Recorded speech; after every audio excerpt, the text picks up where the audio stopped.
Bien, no van a ser muchos versículos en realidad hoy, van a ser solo 3 versículos, porque va a ser de Hechos 14, el 21 al 23. Pero quisiera hacerles una pregunta. ¿Cuál es uno de los miedos más grandes que has tenido? Entonces, bueno, no necesariamente tienen que responderme, pero pues para que se respondan ustedes mismos, ¿cuál es uno de sus miedos más grandes? Ahora, ¿alguno de sus miedos te ha impedido a ti cumplir con la misión que el Señor tiene de hacer discípulos? Bueno, y tú sabes algunos de esos miedos también. Algunas veces es el miedo a que te rechacen, o el miedo a que no sabes qué decir, o el miedo simplemente a que sean violentos contigo, o también el miedo a ser lastimado de alguna manera. Sin embargo, aquí, bueno, y de hecho aquí en México ha habido varios casos de persecución, especialmente en estados o ciudades donde el catolicismo es bastante alto, y la religiosidad también es bastante fuerte, y ha habido gente que ha perseguido a cristianos y aún hasta los han matado. De hecho, México es uno de los países donde hay persecución de creyentes. Sin embargo, eso no necesariamente, de acuerdo al texto que vamos a ver, es un impedimento para que podamos cumplir la misión de Dios. Así que hoy lo que vamos a ver y lo que vamos a estar desarrollando es esto: cumple con la misión de Dios a pesar de los sufrimientos y los obstáculos que puedan haber. Es básicamente eso. Y de hecho, bueno, es algo que muchas veces escuchamos, pero en realidad debemos cumplirlo. Ahora, la pregunta es ¿cómo? ¿Cómo vas a cumplir la misión? ¿Cómo vas a ser fiel en cumplir la misión de Dios a pesar de que haya sufrimientos y que vengan obstáculos y que vengan momentos difíciles? Bueno, hay 3 cosas. El primero, haz discípulos. El segundo es cuida de sus discípulos. Y el tercero es construye un liderazgo saludable. Ahora, vamos a darle lectura a los versículos 21 al 23, ¿ok? Dice: y después de anunciar el Evangelio a aquella ciudad y de hacer muchos discípulos, volvieron a Listra, a Iconio y a Antioquía, confirmando los ánimos de los discípulos, exhortándoles a que permaneciesen en la fe y diciéndoles: es necesario que a través de muchas tribulaciones entremos en el reino de Dios. Y constituyeron ancianos en cada iglesia, y habiendo orado con ayunos, los encomendaron al Señor en quien habían creído. Ok, entonces vamos a ver el primer versículo. Y después de anunciar el Evangelio a aquella ciudad y de hacer muchos discípulos, volvieron a Listra, Iconio y Antioquía. Entonces la primera parte es: haz discípulos. ¿Cómo cumples la misión de Dios? Haz discípulos. Es parte del ADN del creyente. Ahora, vamos a entrar un poquito en contexto, no tengo mapas de geografía para mostrarles ahorita, pero voy a explicarles un poquito. Entonces, ¿en qué ciudad anunció el Evangelio antes de regresar a Listra, Iconio y Antioquía? Bueno, el versículo 20 nos dice: pero rodeándole los discípulos se levantó y entró en la ciudad, y al día siguiente salió con Bernabé para Derbe. Entonces en Derbe, en esa ciudad, él había estado predicando la palabra e hizo muchísimos discípulos. Ahora, algo que quiero que se lleven en su mente siempre es esto: ciertamente puedes predicar la palabra de Dios y no necesariamente vas a ser discípulos. Cuando predicas la palabra de Dios no necesariamente vas a ser discípulos. Pero no puedes hacer discípulos sin enseñar y predicar la palabra de Dios. Es imposible que un discípulo se construya, es imposible que un discípulo crezca sin la palabra de Dios. Ahora tú puedes predicar, por ejemplo, algunos han ido a predicar en los parques o cuando predican el Evangelio a alguien. Cuando predican la palabra no siempre las personas responden, no siempre va a haber respuesta. Sin embargo, con los discípulos, cuando hay discípulos, no puede el discípulo vivir sin la palabra, sin la predicación del Evangelio, ¿ok? Entonces, Bueno, aquí tal vez se podría acabar la prédica y simplemente decir, no, pues ya vayan y hagan discípulos a todas las naciones, ahí a su vecina y todo eso. Pero no hace justicia al texto, ni siquiera a ustedes. Entonces, ¿qué está sucediendo en este pasaje? ¿Y por qué es tan relevante para la época actual? Esa es la pregunta. ¿Cómo es que está sucediendo esto? Entonces, imaginen a los obstáculos que hay aquí en su entorno. ¿Qué obstáculos pueden encontrar? Muchas veces consideramos eso como un impedimento para cumplir la misión de Dios. A veces ponemos eso como excusa para no obedecer el mandato de Dios de hacer discípulos. De hecho, de lo que sé es que Guadalupe es una ciudad bastante religiosa, bastante católica. Y también, bueno, si es que es como en Ecuador o por lo general, no sé, en la cultura latina, se me ha dado cuenta que a veces cuando tú estás conversando con una persona y esa persona te dice, oye, pues, sí, ¿sabes qué? Vente a mi casa, vamos a hacer este discipulado, y sí, pues sí, el sábado a las 4 de la tarde, ok, entonces el sábado a las 4 de la tarde nos vemos. Luego llega ese día y luego te dice, no puedo, y te cancela, y comienza así. Entonces es como, ok, o te dice, no, ya sí voy a ir a la iglesia, el domingo nos vemos por allá, y luego no está. Y es como que por lo general te dicen eso solamente para quedar bien en ese momento, pero al final luego no lo hacen. Entonces, eso es uno de los obstáculos que puedes tener aquí. Otra cosa es que algunas personas por un tiempo están deseosas de crecer, vienen a la iglesia, están así creciendo y todo eso, pero luego dan la espalda completamente a la enseñanza, dan la espalda completamente a los hermanos, al pastor y todo, o a los pastores, y aún hasta comienzan a hacer daño a las espaldas de ellos, y luego, ¿quién es el malo? Los que le están enseñando. Ahora, digamos, esto puede ser algo de la vida real, algo pasa, esto pasa en las iglesias. Pero déjame decirte que eso no fue diferente en el primer siglo, cuando Pablo estaba con estos hermanos aquí. ¿Por qué? Bueno, se enfrentaron a muchos retos parecidos. Y de hecho, Lucas nos explica estas ciudades. Él dice, volvieron a Listra, a Iconio y a Antioquía. Ahora, ¿qué era lo especial? ¿Por qué Lucas nos dice este dato? Bueno, solamente la respuesta rápida es porque en cada una de esas ciudades hubo oposición, hubo sufrimiento, y en una de esas ciudades Pablo casi muere, casi lo matan a pedradas. Entonces, vamos a ver, Antioquía de Pisidia, esa es la primera ciudad. Vamos a ir en el otro orden. Entonces, ustedes pueden ver el ministerio de Pablo en Hechos 13 y versículos 44 al 45 y del 49 al 50. Ven que hay celos, hay contradicciones, con maldiciones hacia la palabra de Dios, hacia el mismo Pablo, hacia los mismos discípulos. Incitaron odio hacia ellos y persecución también. Eso pasó en Antioquía. Luego, ellos viajan de Antioquía a Iconio. Y los judíos no convertidos, porque sí hubieron judíos que se convirtieron, los judíos no convertidos incitaron a otras personas a ponerse en contra de ellos, a que vayan en contra de ellos. Y de hecho los empezaron a amenazar. Y de hecho, pero antes de que empiecen a amenazarlos y todo eso, ellos se quedaron mucho tiempo ahí predicando la palabra, haciendo discípulos, a pesar de que habían sufrido ya persecución en Antioquía de Pisidia. No pusieron eso como una excusa y dijeron, no, pues es que tal vez nos va a pasar lo mismo que en Antioquía y no voy a ir a Iconio porque en Iconio voy a sufrir, entonces más bien me regreso a la iglesia de donde salí del viaje misionero. Pablo no hizo eso, sino que más bien confiando en la gracia de Dios, confiando en el Señor, se queda ahí y hace de hecho muchos milagros, muchas personas creen y a pesar de eso, lo que hacen es amenazarles, es hacerles daño y de hecho casi los apedrean. Hasta ahí, ya ok. Pero luego sigue Listra. Uno podría decir, ya Pablo, ya, o sea, ya casi te quieren matar, te odian, ya no vayas más. Tal vez esa sería nuestra respuesta.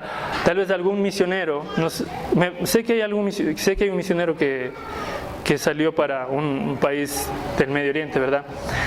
Pero a veces el consejo al misionero es, no, es que tal vez, es que puede ser muy peligroso, es que te pueden hacer mucho daño.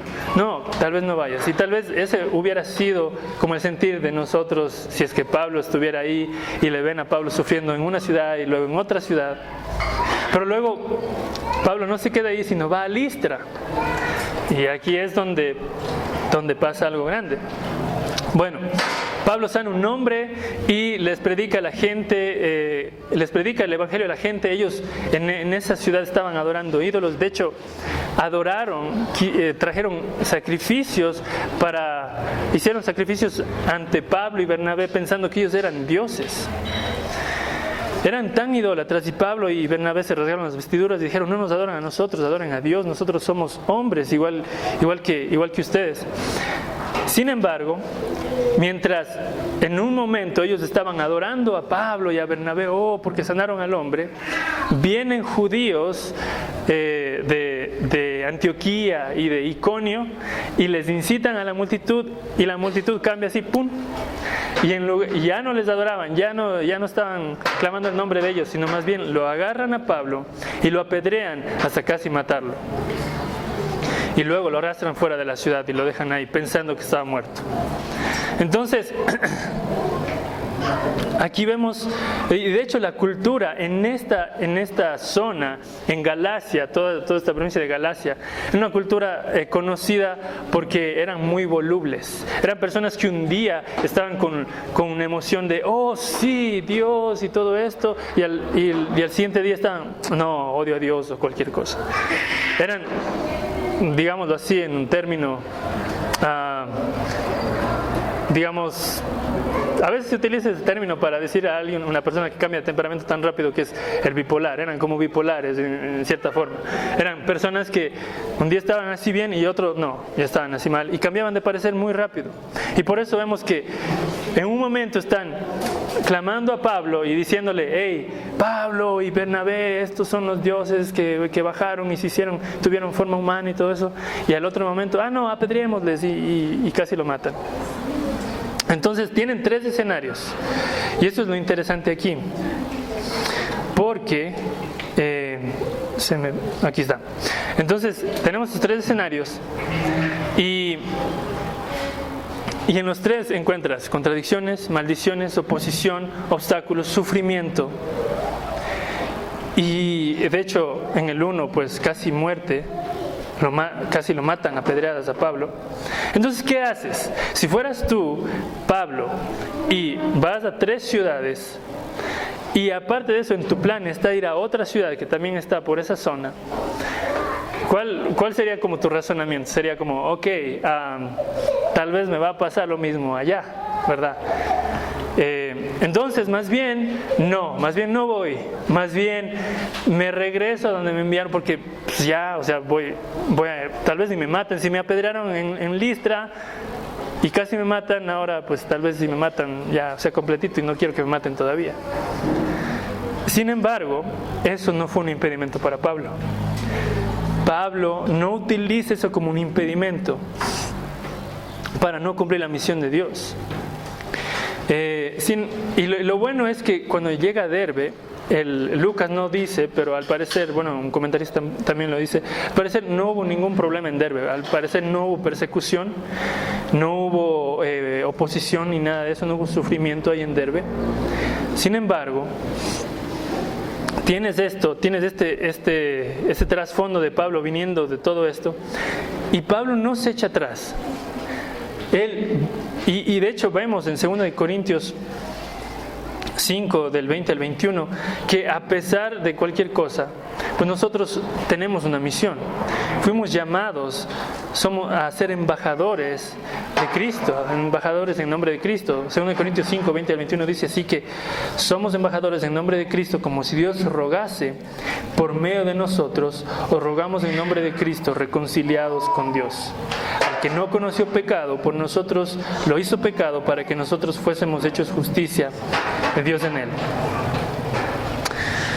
Entonces, esta es nuestra identidad, eso es lo que somos. Somos llamados a ser embajadores, a ser personas que hacen discípulos de los que no conocen a Jesús. Y ya vemos que Pablo está haciendo esto a pesar de que casi muere en el intento. Ahora, ¿a qué retos te has enfrentado en tu vida cristiana que tienen que ver con esto? Cuando has intentado hablar con alguien, cuando has intentado invitar, no sé, a un familiar tuyo a la iglesia, o cuando has intentado hablar con alguien acerca de Jesús y esa persona simplemente te ha cerrado la puerta o te ha rechazado. Va a haber. Y si no te has enfrentado a ningún obstáculo, si nunca has tenido como un sufrimiento por cumplir la misión de Cristo, tal vez no la estás cumpliendo, tal vez no la estás cumpliendo bien. Porque no es que vas siempre, todo el tiempo a sufrir, pero el punto es que si tú estás cumpliendo lo que Cristo te ha mandado y estás avanzando el reino de Dios, obviamente vas a encontrar oposición de parte de aquellos que odian a Cristo, de parte de Satanás. De alguna manera va a haber algún tipo de oposición. Así que una buena forma de ver que tú estás siendo fiel es que ha habido algún tipo de obstáculo, algún tipo de oposición cuando estás predicando el Evangelio. Pero bueno, ¿qué otros obstáculos hay también? A veces no solamente hay estos obstáculos de personas o de situaciones difíciles o de circunstancias en contra tuya. Tal vez tu mismo corazón, tú mismo pienses, bueno, tienes el miedo a lo desconocido, el miedo al rechazo o a la burla o a paralizarte o algo de eso. Pero aunque todo esto pase, déjame decirte que es parte del plan de Dios. Parte del plan de Dios cuando haces discípulos. De hecho, lo vamos a ver luego, que pues Él dice es necesario que por muchos sufrimientos uno entre en el reino de los cielos. Y déjame decirte que si hay algo que animó a ellos, a Pablo, a Bernabé, a pesar de que pasaron por todas esas 3 ciudades y a pesar de que pasaron a través de todo ese sufrimiento y de toda esa oposición, fue que hubo respuesta de varios, tanto de los no judíos como de los judíos. Hubo respuesta. Y no importa cuál sea la circunstancia, mi hermano, no importa cuál sea el momento, siempre es tiempo de hacer discípulos. No importa lo que venga, porque pues es imprescindible. De hecho, una de las cosas que afectó bastante acá a la iglesia en general, a la iglesia en el mundo, fue la pandemia del COVID, ¿verdad? Muchas iglesias pues dejaron de reunirse, o casi todas las iglesias dejaron de reunirse. Muchos negocios quebraron, personas se enfermaron, hubo pérdidas humanas, y fue muy difícil, fue un momento bastante trágico. Sin embargo, ¿cómo fue tu respuesta? ¿Cómo respondimos a eso? Gloria a Dios que esta iglesia todavía está con sus puertas abiertas y todavía estamos aquí y venimos y se sigue cumpliendo la misión de Dios. Pero muchas han utilizado esa excusa y muchas personas utilizaron esa excusa para decir, no, yo ya no me conecto, yo ya no voy o me conecto simplemente a un servicio online, o yo ya no voy a tener comunión con los hermanos porque hay mucha gente y me puedo contagiar. Y la cultura del miedo entró y muchas cosas. Y déjame decirte que a veces, a mí también no me pasó, o sea, uno tiende a decir, no, pues, o sea, uno tiende a la comodidad, uno tiende a decir que no, ya no se puede cumplir la misión de Dios, ya no puedes estar con nadie y todo eso. Sin embargo, son circunstancias que son parte aún del plan divino pero que no son una excusa para no cumplir con lo que el Señor ha mandado.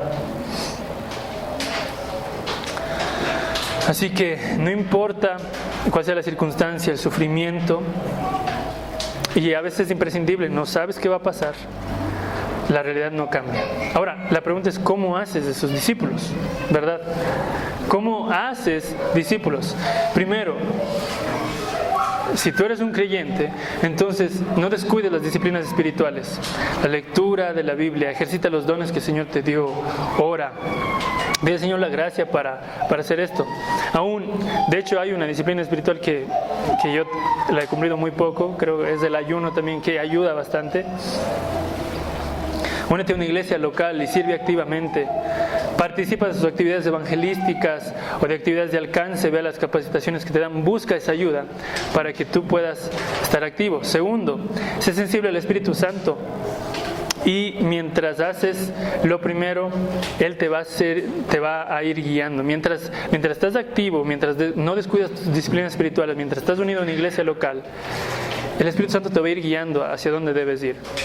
Hay muchas personas que dicen, no, es que yo no voy a hacer nada porque aquí en Zacatecas, por ejemplo, en Guadalupe, porque mi llamado está en la India, y hasta que yo no vaya a la India, entonces no voy a cumplir con mi misión acá. No voy a ser ningún discípulo, ni siquiera me voy a relacionar mucho con los de la iglesia, porque yo soy misionero.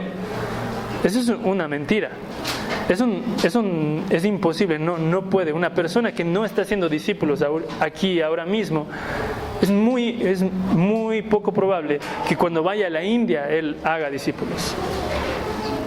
De hecho, más bien esa persona que ni siquiera está activo y que quiere ser misionero, los pastores van a decir, pues no, yo no veo ningún interés en esa persona. No podríamos como iglesia enviar a alguien que ni siquiera es responsable con los que ya tiene ahora mismo. Entonces, sé sensible al Espíritu mientras continúas siendo fiel en la obra que el Señor te ha encomendado aquí. Y tercero, si no sabes cómo empezar o te sientes inmaduro, empieza orando, que el Señor te ayude a crecer y ponga a alguien en tu vida. Busca a alguien que, si tú dices, bueno, es que yo me siento inmaduro y creo que no podría dirigir a alguien, ok, entonces busca tú ser dirigido. Busca a alguien más maduro que tú para que Él te dirija, para que Él te discipule, y de esa manera entonces tú puedas crecer y luego tú hagas lo mismo con alguien más. Entonces, esas son cositas como tú puedes hacer discípulos, pero aquí entra la pregunta ahora, ¿y si tú no eres un discípulo, qué pasa? ¿Y si tú todavía estás muerto en tus delitos y pecados, qué pasa? Bueno, el llamado, y de hecho el llamado de hecho siempre es que vengan y que crean en el Señor Jesucristo, que dejen su pecado, dejen su maldad atrás y abracen el Evangelio de Cristo, al que el Señor ha puesto como el sacrificio que paga nuestros pecados. ¿Para qué? Para que nosotros podamos tener una comunión íntima con Él. Entonces, si es que no eres creyente, si es que no eres un discípulo de Cristo hoy mismo es el día en que tú puedes ser reconciliado con Dios y puedes entrar a su familia y ser un discípulo de Él. Entonces, para recapitular este punto, no hay excusa, no hay sufrimiento, no hay circunstancia que nos impida cumplir con la misión de Dios. Y algo que eso sí quiero dirigirlo a los padres, y es que sé que algunos ya lo hacen, sé que algunos están haciendo discípulos a sus hijos, pero no te olvides de ellos. De hecho, los padres deberían entender, primero obviamente, que la primera responsabilidad del papá o del esposo es con su esposa, y luego es con sus hijos. Así que si tú no estás haciendo discípulos a tus hijos, entonces hoy es el tiempo de comenzar a ser discípulos de tus hijos. Y si necesitas ayuda, busca que alguien también te dirige en eso. Pero haz esas preguntas: ¿buscas la salvación de ellos o buscas solamente una carrera o que sean exitosos? ¿Buscas que ellos amen a Cristo o que solamente tengan dinero? ¿Qué es lo que buscas? Y eso es lo que tienes que preguntarte. porque es parte de cumplir la misión de Dios. Ahora, en la misión de Dios no solamente somos llamados a ser discípulos, sino también a otra cosa, a cuidar de esos discípulos. No vas a dejarlos ahí botados una vez que le hagas discípulos. Una vez que creen en Cristo no los dejas botados. Una madre, una vez que da luz a su hijo, ¿qué pasa? No dice, pues ya hay que se alimente solo.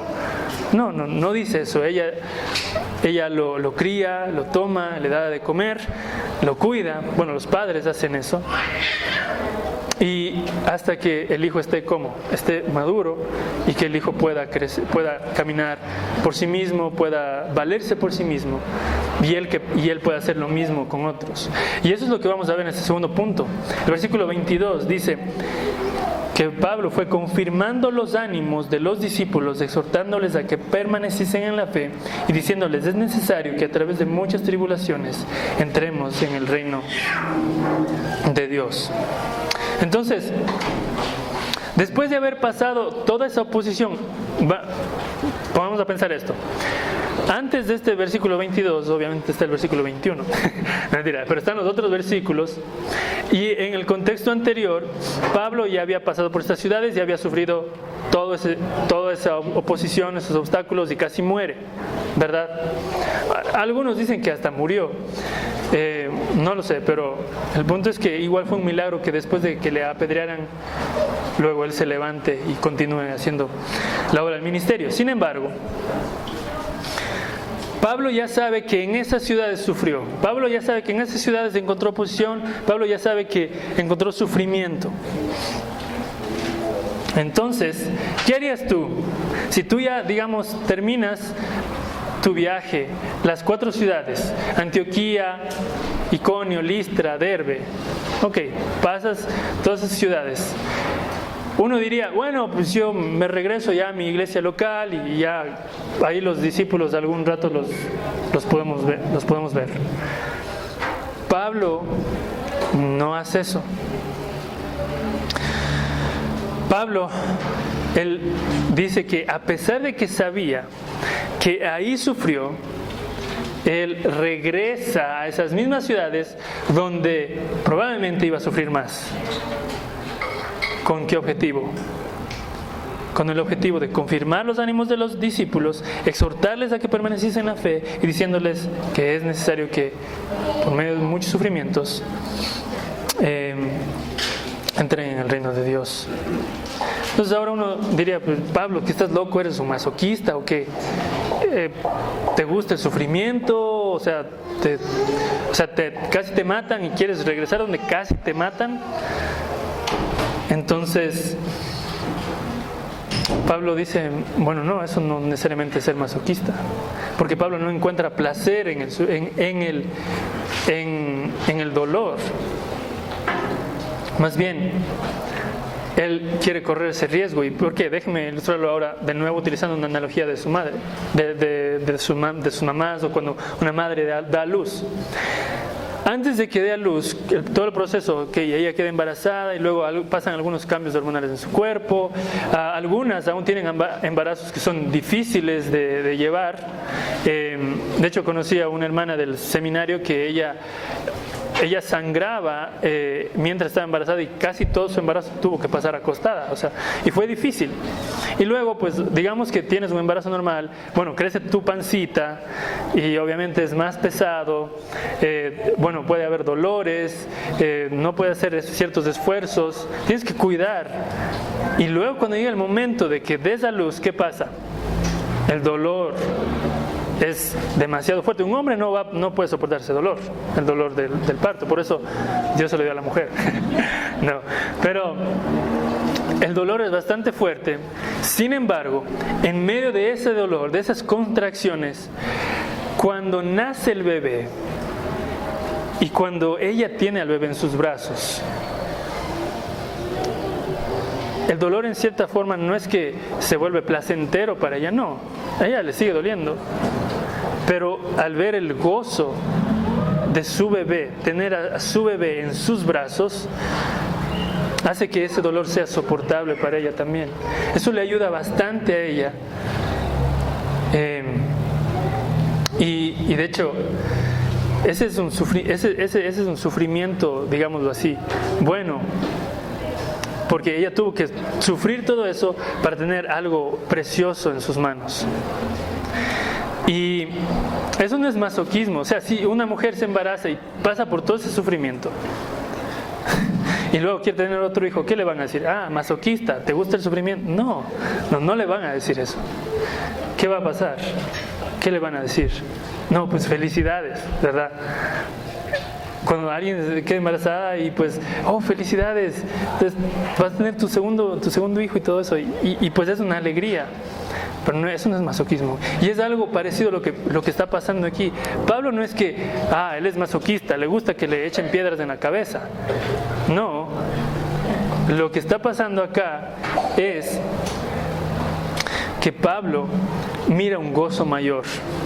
Mira el gozo de que estos discípulos, yo los quiero cuidar para que ellos lleguen a la estatura del varón perfecto que es Cristo.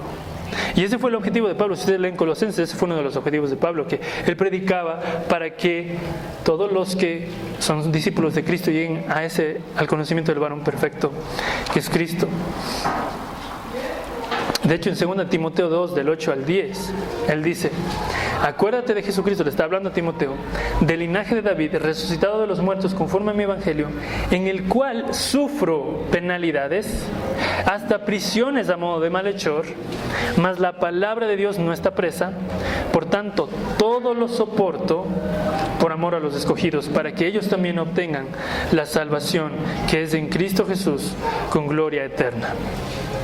Así que para Pablo no es que el sufrimiento le gustaba, no es que el dolor, me gusta el dolor, me gusta cuando una piedrita está en mi ojo, no, es más bien, y tengo un gozo mayor, que es que ellos conozcan, que obtengan la salvación que es en Cristo Jesús con gloria eterna, que ellos crean en Cristo, que abracen a Cristo, y por eso es digno de que yo sufra cualquier cosa, aunque me maten.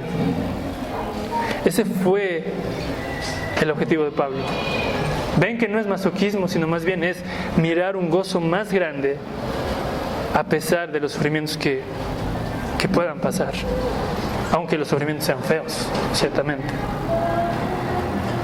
Así que no se trata simplemente de una tarea por terminar o simplemente de un trabajo a realizar o algo así, como pues ya lo hice, ya hice discípulos y ya. Esto envuelve personas, envuelve sus almas, envuelve su eternidad, su destino está en juego, el cielo o el infierno, el destino de estas personas está en juego. Envuelve la misericordia que has recibido, envuelve la gracia que el Señor te ha dado y cómo vas a dar esa misericordia, esa misma gracia a ellos. Así que el sufrimiento no es ningún obstáculo, no es un impedimento para que Él vaya y anime a estos hermanos. De hecho, al preparar esta prédica también me di cuenta que muchas veces no me motiva el hecho de ver que los demás conozcan a Cristo. No necesariamente es mi motivación que Él sea conocido. A veces lo que me motiva es más mi confort. Es más, yo no hago esto porque, pues, si hablo con esta persona o tengo que sacrificar este tiempo de la semana para esta persona, para poder hablar y discipularle, y a veces simplemente no. He visto ese egoísmo en mi vida. Y de hecho eso es algo que debemos arrepentirnos. A veces ni siquiera reconocemos esos pecados que están ocultos, que a veces, como ese egoísmo que está ahí, en el que no queremos invertir nuestro tiempo para que otros conozcan más a Jesús, para que otros crezcan más en Jesús. Y por eso es cómo inviertes tu tiempo, qué es lo que haces, qué es lo que te motiva. Si te motiva la misión de Dios, te motiva que ellos conozcan a Cristo o no, o te motiva más tu confort o pues tu tiempo, tu agenda. Y todos hemos caído, y aún luego en algún momento vamos a caer de nuevo en esto, en que podemos ser egoístas y solo enfocarnos en nuestro plan y no en la misión en la que hemos sido llamados. Ahora, Pablo no los dejó botado. De hecho, Pablo, después de que él sufre, después de que predica en Derbe, él regresa. Y obviamente, si es que a Pablo lo persiguieron, si es que a Pablo le hicieron daño, si es que a Pablo se le opusieron, ¿qué creen que pasaría con los hermanos que estaban en esas mismas ciudades donde Pablo sufrió eso? Pues básicamente ellos hubieran padecido lo mismo, ¿verdad? Y de hecho Jesús dijo esto en Juan 15:20, dice: acordaos de la palabra que yo os he dicho, el siervo no es mayor que su Señor. Si a mí me han perseguido, también a vosotros os perseguirán. Si han guardado mi palabra, también guardarán la vuestra. Al parecer estos discípulos estaban empezando a enfrentarse a la persecución. Y como eran gentiles, como no eran judíos, era un poco más difícil para ellos entender esto, porque ya los judíos habían pasado un poco de persecución antes, en Hechos 8, cuando fueron perseguidos por los mismos líderes religiosos de Jerusalén. Ya habían los judíos pasado algo así. Sin embargo, los gentiles eran primero nuevos creyentes, y aparte su misma cultura de su provincia era un poco volubles. Entonces era difícil para ellos que cuando venga la persecución, que creen lo que hubiera pasado. Tal vez ellos hubieran dicho: no, pues si me están persiguiendo, si estoy sufriendo, entonces más bien tiro la toalla. Entonces Pablo tiene que ir.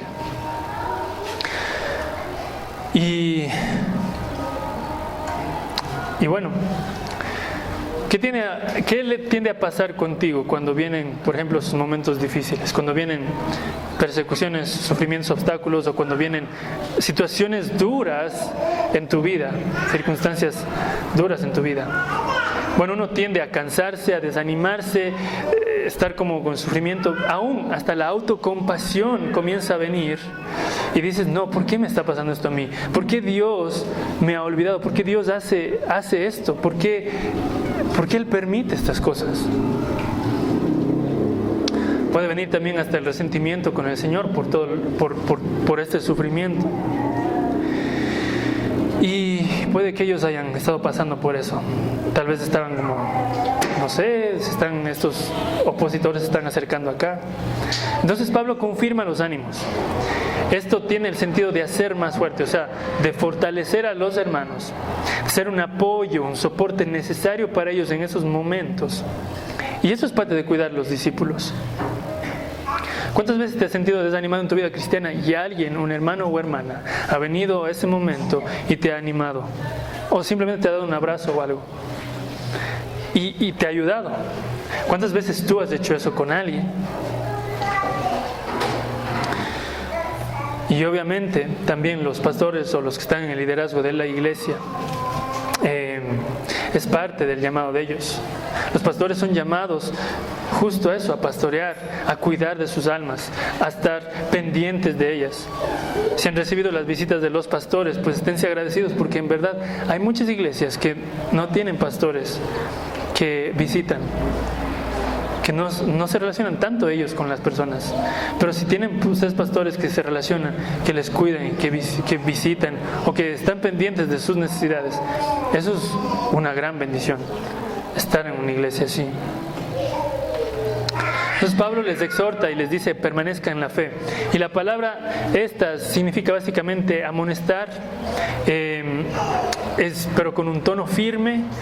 Y es como cuando un entrenador, yo recuerdo cuando hacía atletismo, y recuerdo una vez estaba en una carrera de resistencia y ya no daba más, estaba como súper cansado. Entonces mi entrenador me comenzó a animar, pero no me dijo: ay, Davicho, dale, David, dale. No, me dijo: dale, como, o sea, firme y fuerte, y como: apúrate, tú puedes. Y así. Eso ayuda. Ahora, no es que Pablo les vino a gritar a ellos, pero Pablo les habló en un tono firme, en un tono que ellos digan, hey, no se tengan autocompasión. No es algo extraño a los ojos de Dios que ustedes pasen sufrimiento. No es algo perverso, no es un plan perverso de Dios, no. Más bien, está dentro del plan de Dios que ustedes pasen esto. Y ánimo, dejen su autocompasión. Ustedes pueden continuar. ¿Por qué? Porque obviamente son hijos de Dios, tienen el Espíritu Santo ahí. Y déjame decirte que en los momentos donde muchas veces se ve de qué está hecha tu fe, es en los momentos donde vienen los problemas, donde vienen esos momentos duros. Ahí es donde tu fe se ve. Ahí es donde también tu fe comienza a purificarse. Ahora, ¿vas a dejar que ese momento duro te consuma y te mueras en la autocompasión y digas, oh no, Dios, ¿por qué a mí? Y te resientas con Él? ¿O vas a tomar ese momento duro como esa parte del proceso de crecimiento y de purificación en tu vida? Eso es lo que está pasando. Y de hecho, Pablo luego dice, es necesario que a través de muchas tribulaciones entremos en el reino de Dios. Pablo, ¿estás loco? ¿No que Dios no quiere que suframos? No, eso es mentira. Muchos dicen, oh sí, no, Dios te quiere bien, Dios te quiere salud. No, es mentira, es mentira. El sufrimiento, las tribulaciones son parte del plan divino. Dios las orquestó de esa manera. No es que Dios sea malo, pero Dios permite cosas en tu vida que te ayudan a crecer. De hecho, los sufrimientos, yo creo que hay dos cosas importantes en cuanto a los sufrimientos o las tribulaciones. El primero, que los sufrimientos purifican tu fe y te hacen más santo. Si ustedes leen 1 de Pedro 1, 3, del 3 al 9, no vamos a leer todo, pero básicamente Pedro alaba a Dios por la fe que ellos tienen, y luego dice, en lo cual os regocijáis grandemente, el versículo 6, aunque ahora por un poco de tiempo, si es necesario, seáis afligidos con diversas pruebas. Y ahí está Pedro diciendo esto, para que la prueba de vuestra fe, más preciosa que el oro que perece, aunque probado por fuego, sea hallada que resulta en alabanza, gloria y honor en la revelación de Jesucristo. Entonces, hay fruto. Cuando vienen pruebas, cuando vienen estas tribulaciones, va a hacer que tu fe sea más pura. Vas a crecer, vas a madurar. Va a ser doloroso, pero es lo mejor que te puede pasar. Y los sufrimientos hacen crecer la iglesia, las persecuciones hacen crecer la iglesia también. En Hechos 8:1 se ve cómo los creyentes en Jerusalén estaban ellos ahí bastante... estaban predicando el evangelio ahí, pero solo en su zona. Entonces Dios tiene que mandar persecución para que ellos se esparzan, porque Dios les había dicho, quiero que sean mis testigos en Jerusalén, en Judea, en Samaria y hasta lo último de la tierra. Y como no estaban cumpliendo a cabalidad con todo eso, la persecución vino, pero la iglesia se expandió. El evangelio comenzó a expandirse. Y de hecho, los sufrimientos son parte de este plan para que la iglesia crezca. Así que no lo tomes como algo de que no tienes esperanza o de autocompasión, sino más bien tómalo como algo que purifica tu fe y como algo que va a hacer que tu iglesia crezca, o que la iglesia, que el reino de Dios crezca. Amén. Y la última, Pablo no solamente los anima a ellos, no solamente les exhorta a ellos, sino él dice, y constituyeron ancianos en cada iglesia, y habiendo orado con ayunos, los encomendaron al Señor en quien habían creído. ¿Cuánto tiempo más tengo, Josh? 15 minutos, ok. Voy a tratar de hacerlo en una hora. Mentira. Ok, entonces, ¿por qué era necesario que Pablo nombre ancianos? O sea, tienes ya un grupo de discípulos que están en cada ciudad, ¿verdad? Pero no hay nadie a quien los lidere. Entonces Pablo pasa por esas ciudades para construir un liderazgo local, un liderazgo de personas de esa región, de esa ciudad, para que ellos lideren la iglesia. Y es aquí donde nosotros debemos agradecer al Señor por su sabiduría, porque Él organizó la iglesia de esa manera, donde los líderes pues son los pastores, o ancianos u obispos, y que ellos son los que pastorean el rebaño. Imaginen que Pablo sea un controlador y diga, no voy a levantar ningún líder aquí en la iglesia, porque tal vez ya no me van a ver a mí como el apóstol, como el que hace milagros, como el último apóstol de Jesucristo y fiel y que escribió las cartas. No, Pablo no era un controlador. De hecho, él entiende la necesidad y ve y sabe cuál es el diseño que Dios ha puesto, la organización que Dios ha puesto en la iglesia, y dice que Él nombra ancianos. Dios lo había estructurado así. Y esta palabra de nombrar ancianos más o menos significa que es básicamente nombrar a alguien en un puesto de autoridad, pues levantando la mano o estando de acuerdo con la decisión. Entonces Pablo va y pues hace ese proceso en la iglesia, y pues él nombra ancianos junto con la iglesia. Ahora, ¿qué significa un anciano? Porque tal vez algunos digan, pues aquí en la iglesia tenemos varios ancianos, o tal vez hay algunas iglesias que no tienen ancianos.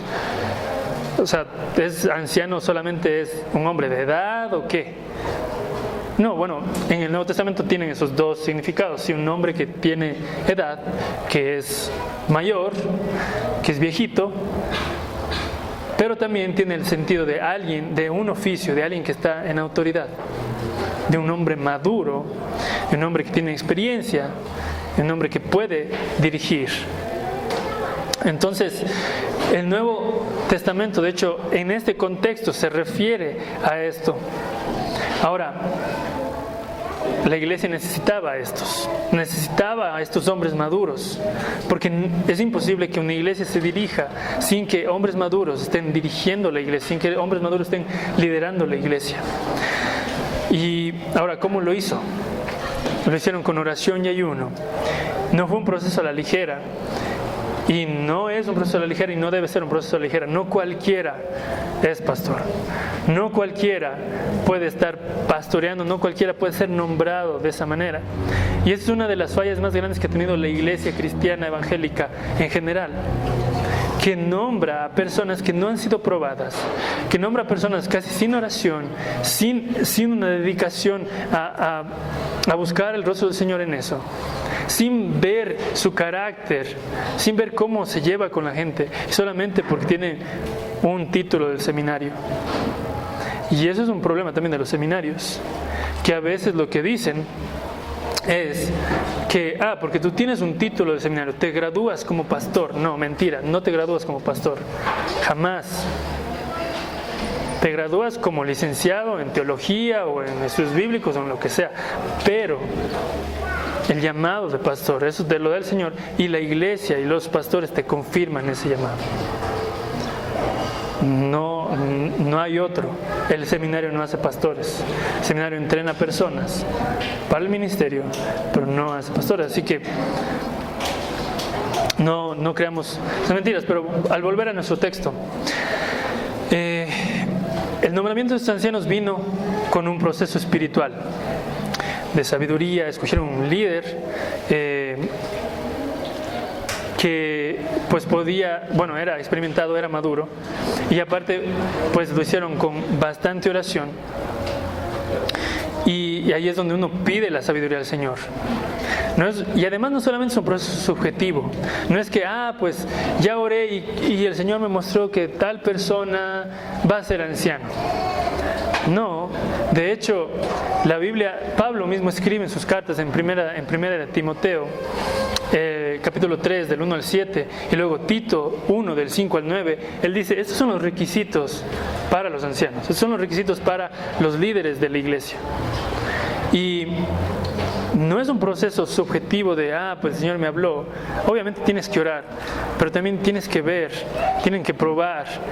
Y en especial, si es que hay líderes en la iglesia que levantan otros líderes, vean esto, vean esos requisitos, porque son importantes para que la iglesia pueda ser cuidada de una buena manera.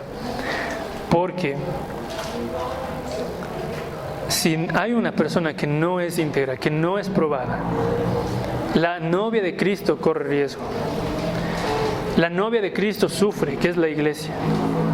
No quieres hacer daño a aquella a quien Jesús ama, aquella a quien Jesús dio su vida, porque Jesús dio su vida, que es la iglesia.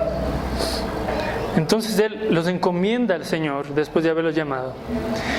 Y ellos van a tener que rendir cuentas, obviamente, luego, después de su liderazgo al Señor. Y el Señor los va a respaldar, y el Señor está con su gracia respaldando a estos hombres.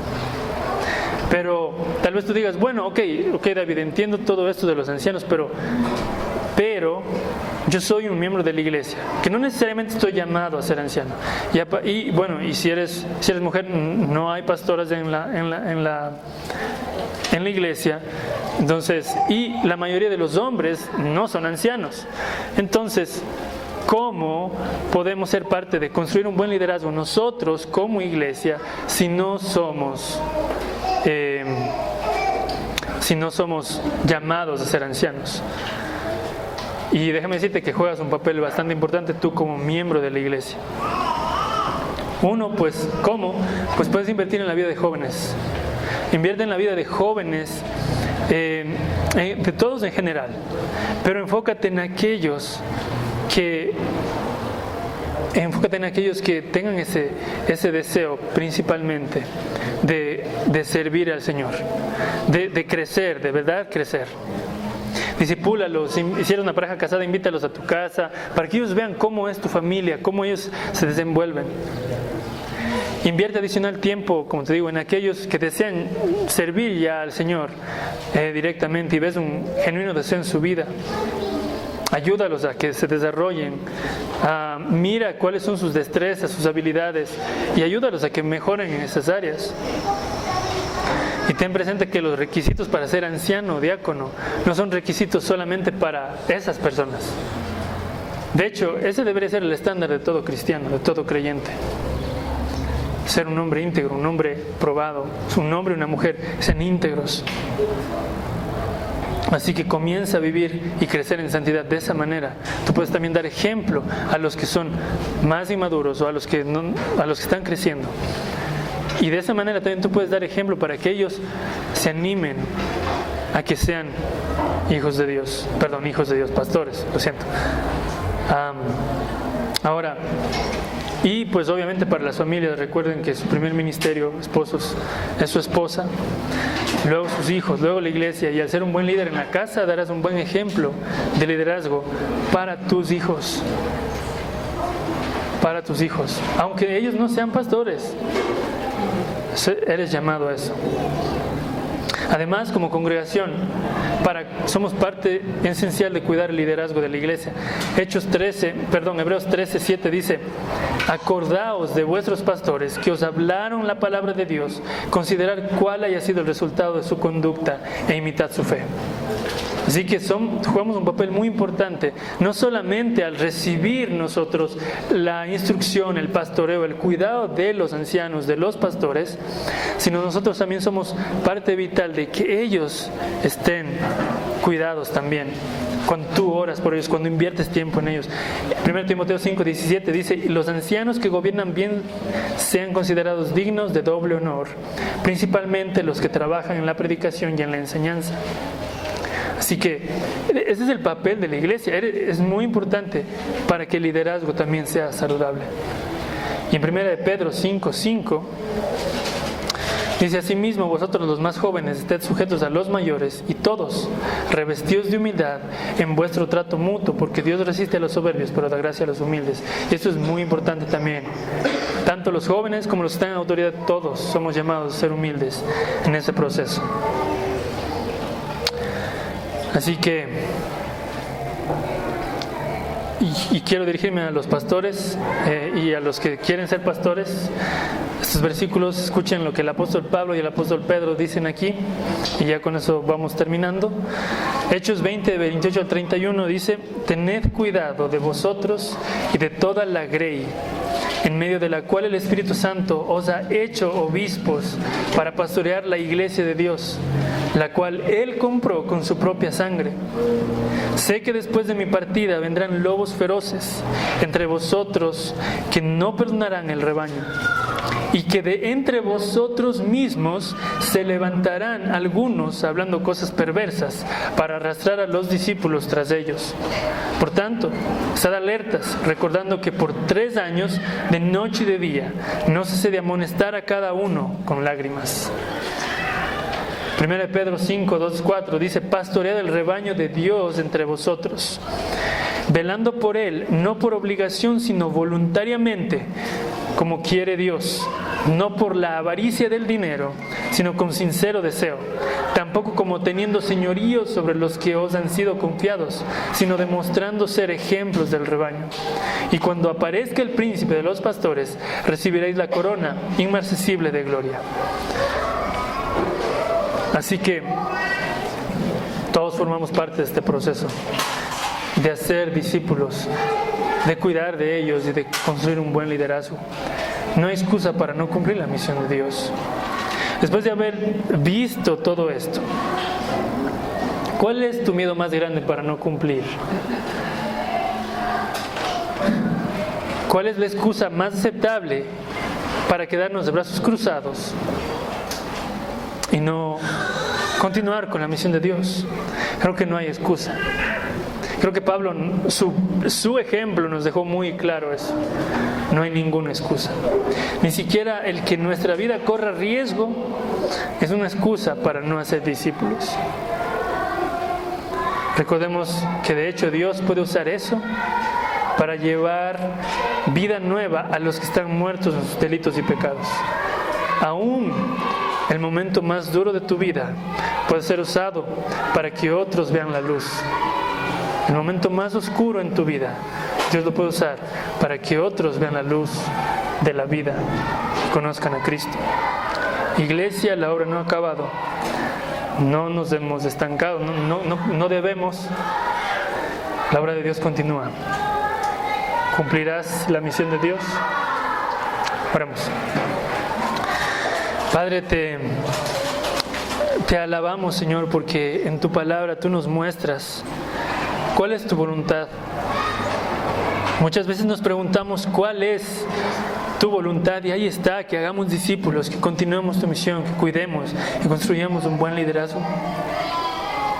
Y mi Dios, ayúdanos, porque somos débiles, porque a veces buscamos excusas para no cumplir esto, porque a veces utilizamos o queremos usar las circunstancias difíciles para no avanzar en tu reino.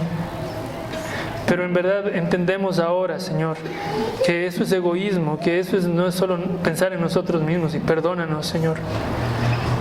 Perdónanos por el egoísmo que tenemos.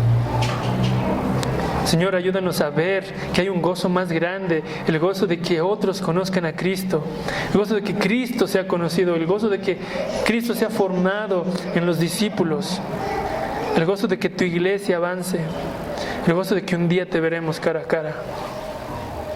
Que eso nos motive para que cuando vengan esos momentos duros, nosotros entendamos que tú estás ahí, que tú estás con nosotros y que nos estás ayudando para cumplir la misión de Dios. La promesa de Cristo es que hagamos discípulos y que tú estarás con nosotros todos los días hasta el fin del mundo. Gracias, Señor, por esto. Y que tú seas glorificado en nuestras vidas y que busquemos oportunidades para poder cumplir tu misión. En el nombre de tu Hijo Jesucristo. Amén.